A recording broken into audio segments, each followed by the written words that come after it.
Hello and welcome. It's a soldier's worst nightmare, facing white death while defending his country. As killer avalanches swallow our braves, we salute them. Our soldiers are defending their posts. No tsunamis, killer avalanches or snowstorms can push them back. But the question is, who will save the soldiers?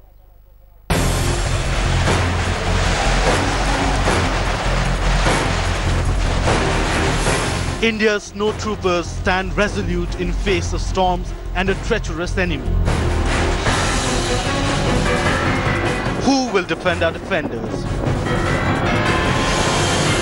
Will Prime Minister Modi approve the army's winter vacation plan? Can India ignore the big terror risk? Are we ready to plan well and save our soldiers? The enemy doesn't scare them. They do not fear hail or snow. This is the skiing army of India getting trained at the prestigious high-altitude warfare school in Kashmir. As more snow troopers are getting ready to face the snowstorms and protect us, we are filled with a sense of security and pride.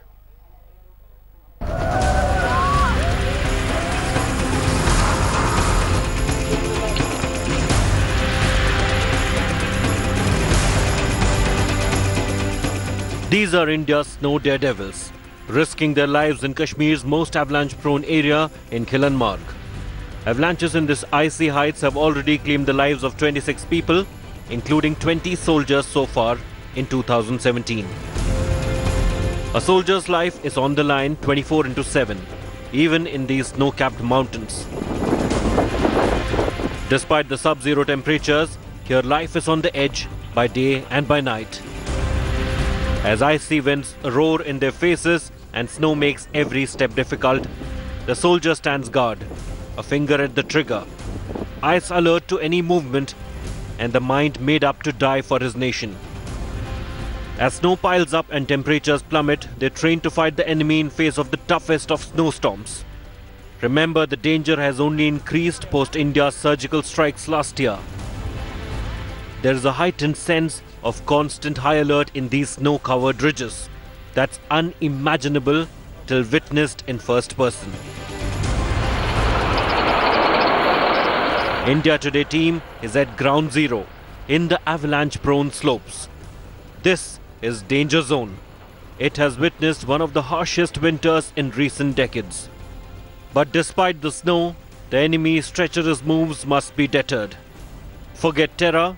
The troops face more than one enemy in these high-risk, high altitudes along the line of control.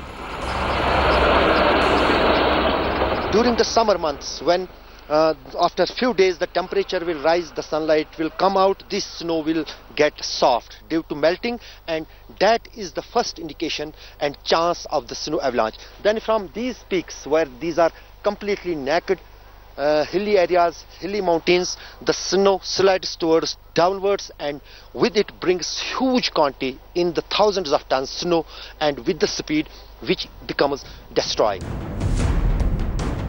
As snowfall breaks new records, the brave soldiers remain increasingly vulnerable to the killer avalanches like the one that hit the trainees camp in 2010, in which 17 soldiers were martyred.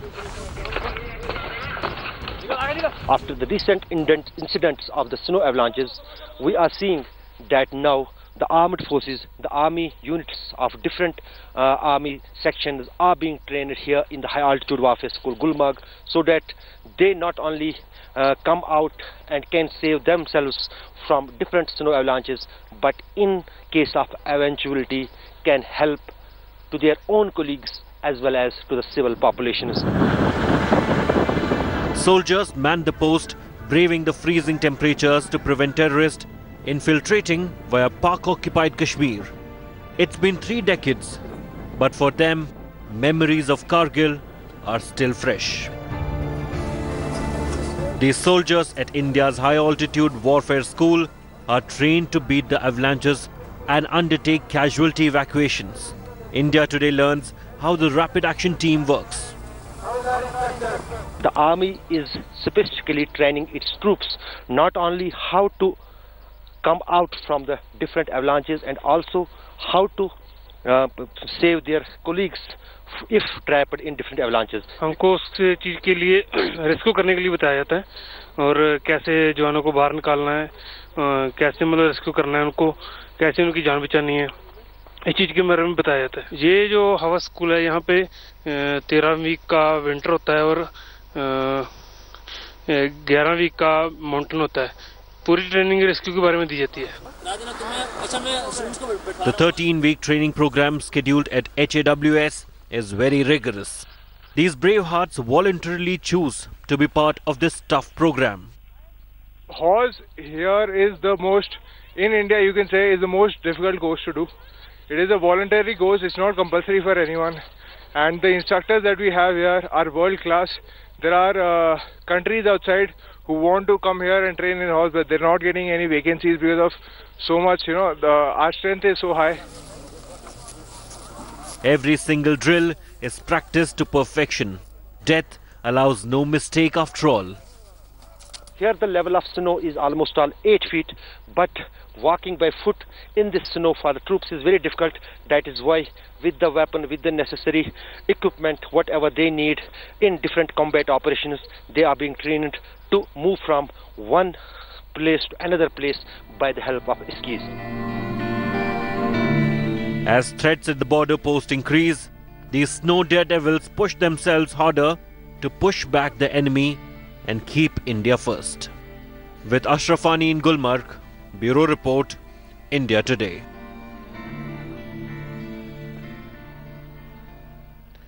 We have just lost 20 soldiers to snowstorms in Kashmir Valley. Sadly, it's not the first time and won't be the last. It's the price that a soldier has to pay while protecting its country in forward post areas like line of control. So what are the steps that can be taken to save a Jawan when an avalanche comes? What is the training, the preparedness that can be imparted so that the Jawan faces his worst enemy at more than 20,000 feet?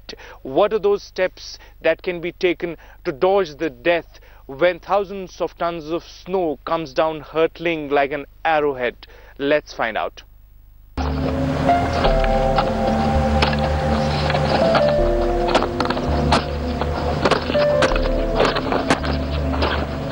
As our soldiers stand guard at 20,000 feet, they face many enemies. But how do they tackle perhaps what is their worst enemy? Killer avalanches.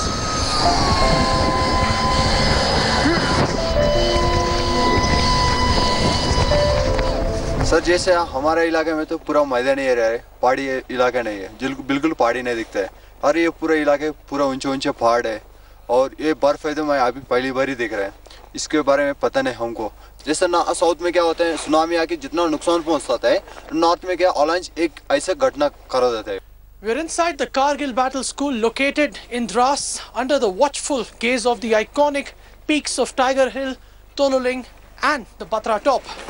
As a training facility of the much celebrated 8th Mountain Division, whose motto is forever in operations, every single man here to guard these peaks has to be trained out here, first to ensure that he can survive the elements. Worst of all, and the biggest threat here, is the threat of the avalanches. There is no surefire way to survive an avalanche, which is nothing but a gargantuan mass of snow hurtling down an icy mountain slope at speeds that can reach 150 kilometers per hour within 5 seconds, releasing up to 2.3 lakh cubic meters of snow, leaving little time to raise an alarm or get prepared to survive what could be up to 20 football fields filled with 10 feet deep snow.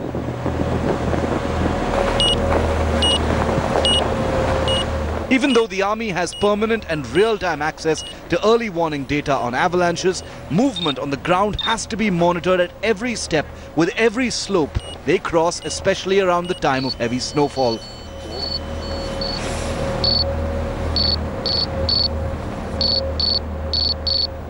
तो जहाँ पे मैं रहता हूँ वहाँ पे तो पहाड़ हैं, लेकिन वहाँ पे हमको ऑक्सीजन मिलते हैं, पूरी मात्रा में पानी मिलता है, पेड़ पौधे मिलते हैं। लेकिन इस एरिया में जैसे हम आए पहाड़ से तो कोई डर नहीं लगा, जैसे हम इस एरिया में आए तो यहाँ पे पेड़ बिल्कुल नहीं थे, तो सबसे पहले यहाँ पे डिफिकल्ट हुई हमको ऑक्सीजन की। Responding to the increase in the number of avalanches, the Indian Army has invested heavily in creating these specialized units called the Avalanche Rescue Teams.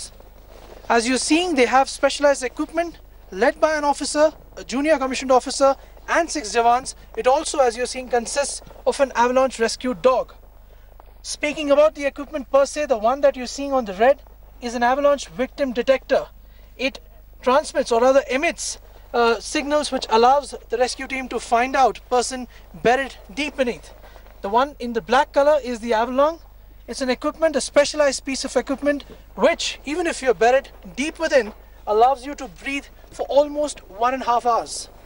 This team is positioned in almost all the areas in this region, and they respond to any eventuality that takes place. All of this equipment is weighing 25 kilograms. Every individual carries all of it. That is apart from the normal equipment that they carry in terms of their arms and ammunition. This initiative is a clear signal of the intent of the Army to not just recognize this problem, but also take measures to counter the same. The risk is greatest within 24 hours of snowfall of 12 inches or more. There is technology, but there are always limitations on what technology can achieve. Behind me, as you're seeing, then everything else fails. Then it is the job of the avalanche rescue team to painfully enter areas where an avalanche has freshly hit and probe every single square inch in the hope that they find survivors. This is of course based on the estimate of the place where the survivor was last seen. This is the kind of situation that an avalanche rescue team faces, entering freshly hit areas where the snow levels are often above knee length. A big majority, almost 90% of avalanches occur on slopes with angles between 30 and 45 degrees. A steeper slope means less risk as the snow continuously sloughs down, never allowing a deep snowpack to build. The unknown thing is that understanding the instability of snowpack is a very tricky issue for which that part we are trying to understand more of it. The second thing is that the area is quite vast and the variability in these mountains is also very large. A soldier is trained to survive an approaching avalanche. The first move is to stay out of the center of the storm. The quicker the better. Those few crucial fractions of a second could be the ticket to survival. The first 18 minutes after an avalanche are crucial. If the soldier can be pulled out within that time frame, survival rate is greater than 91%. In 35 minutes, the survival rate drops to 34%. Suffocation, wounds and cuts and hypothermia are the most common cause of death. And that's why skiing experts suggest you cup the mouth when the snow hurls the victim around. This creates a small pocket of air to survive for up to a few minutes, and then work on forming a hole around the face.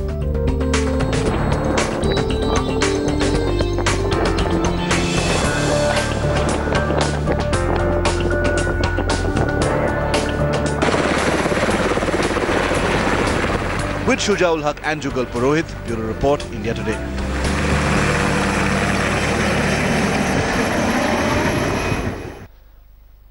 Siachen Glacier is the highest battleground on earth. This is the post where Indian Army and Pakistan's army have fought intermittently since 1984. This is the place where Indian soldiers serve, braving all odds like snowstorms, blizzards, avalanches and even death. It's not the first time that snow has served as a shroud for our braves. It's a rerun of the avalanche that struck the Siachen Glacier, the world's highest, coldest and costliest battlefield. On the 3rd of February 2016, an avalanche hit the Saltoro Ridge, the northernmost tip of the glacier in Siachen. Of the 10 men who were buried in the avalanche, Lance Naik Hanumanthappa was the only one to be rescued alive after 6 days of an extremely daring rescue operation.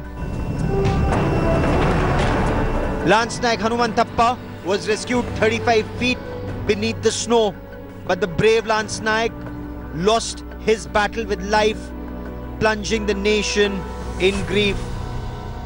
Life at 20,000 feet altitude is certainly not easy, with temperatures as low as minus 50 degrees and low oxygen levels. In Siachen Glacier alone, over 9,000 soldiers have made the supreme sacrifice of their lives since Operation Meghdoot began on the day of Baisakhi in 1984. Bureau Report, India Today.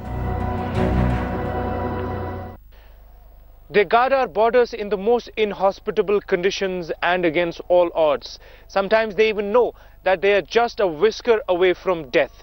Yet, to the last man and last bullet, they brave it out on the line of control in Kashmir Valley.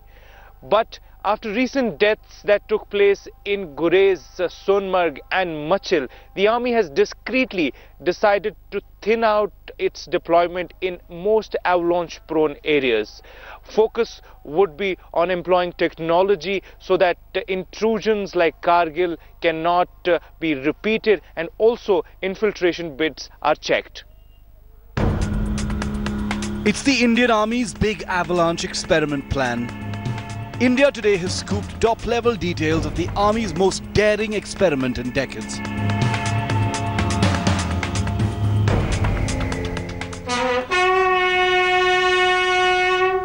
Killer avalanches have claimed 20 soldiers' lives in Gurez sector and Machil sector in 2017 alone, forcing a big rethink.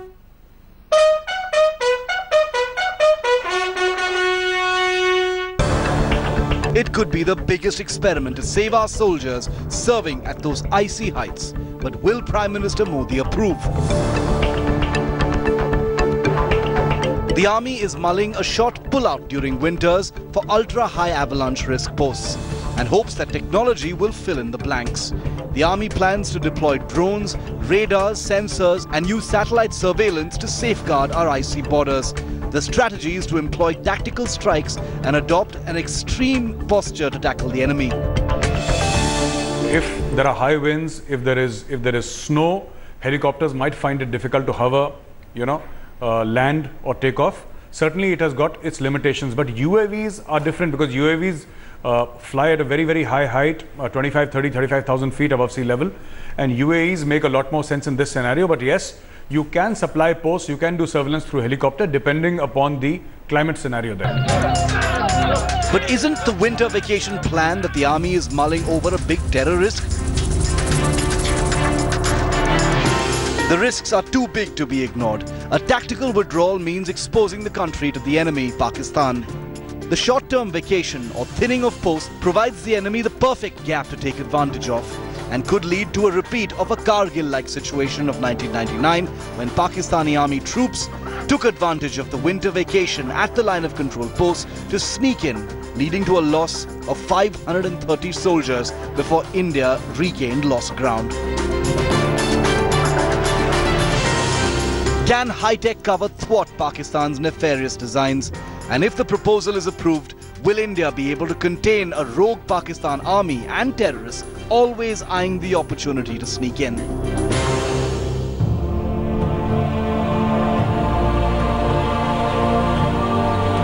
As the nation salutes all 20 soldiers who made the supreme sacrifice, fighting nature's wrath in Gurez and Machil, will we be able to save others? Will the new army plan work out? With Gaurav Sawant in Delhi, Bureau Report, India Today. For a commander, saving the lives of his Jawans is extremely important, but protecting the sanctity of the line of control, protecting every inch of Indian soil is equally important, and that's the big dilemma. The questions that the army is grappling with. Can the army afford to vacate high-risk avalanche-prone posts?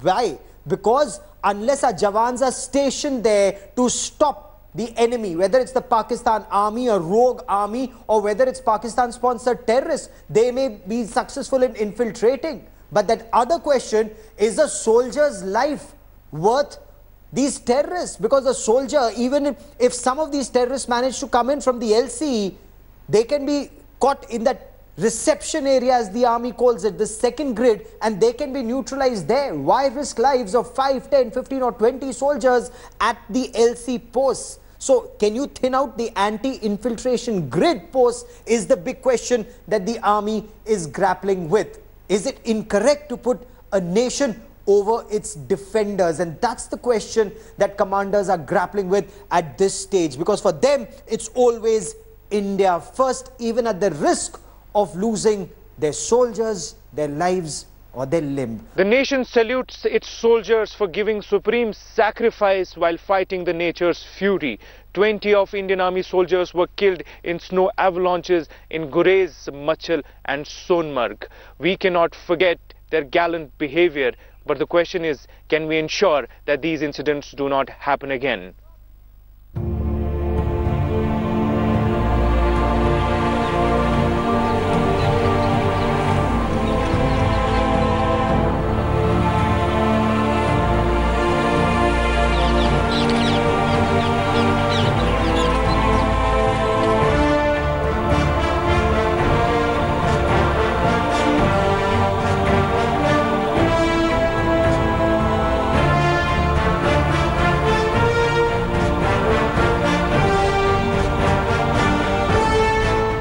With that, we come to an end to this special broadcast being brought to you from these snowy peaks of Kashmir Valley.